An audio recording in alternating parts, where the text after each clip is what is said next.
Good morning. My name is Helen Petrus.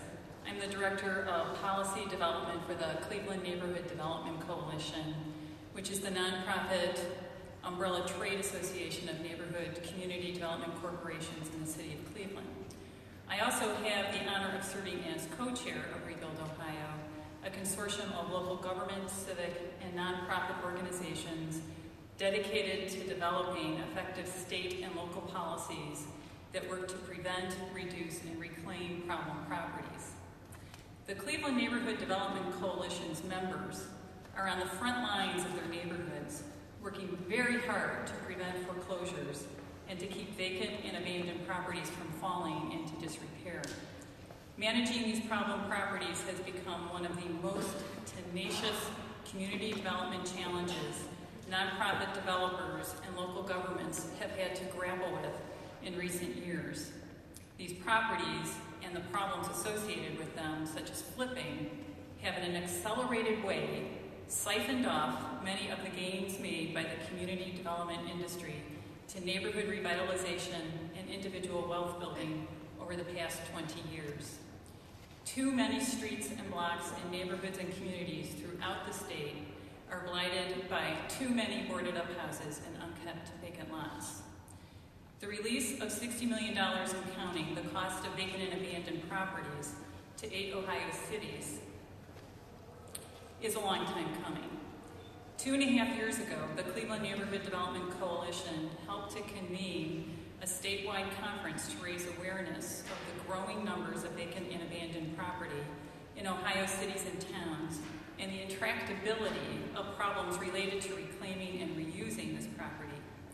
The conference was attended by over 250 practitioners and policymakers from throughout the state, and the energy and interest it generated led it to the formation of Rebuild Ohio. $60 million in counting was conceived of early in 2006 as our organization's mission, objectives, and structure began to evolve. And we asked community research partners in 2007 to conduct a study on the incidence and costs of vacant and abandoned properties in 8 Ohio cities.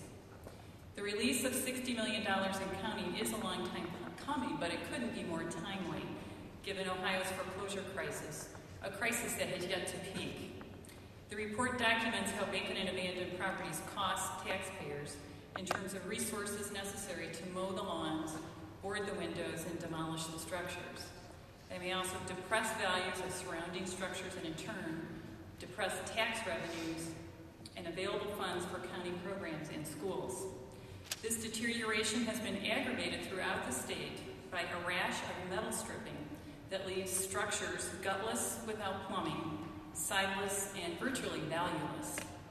It's time to stop the blight, turn the tide, recapture our properties and our future as a state.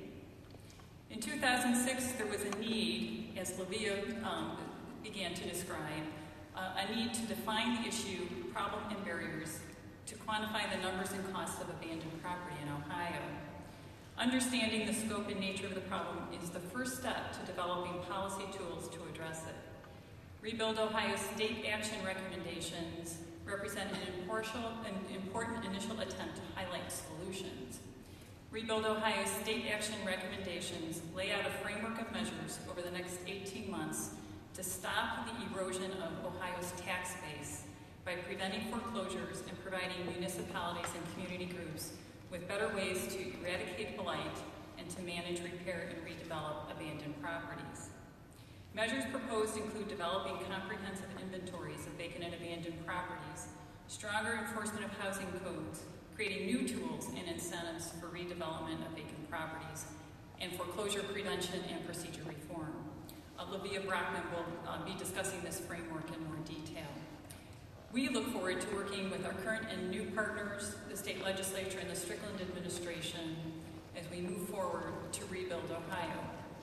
Thank you, and I'm going to turn it over to Bobby Gerber, the Executive Director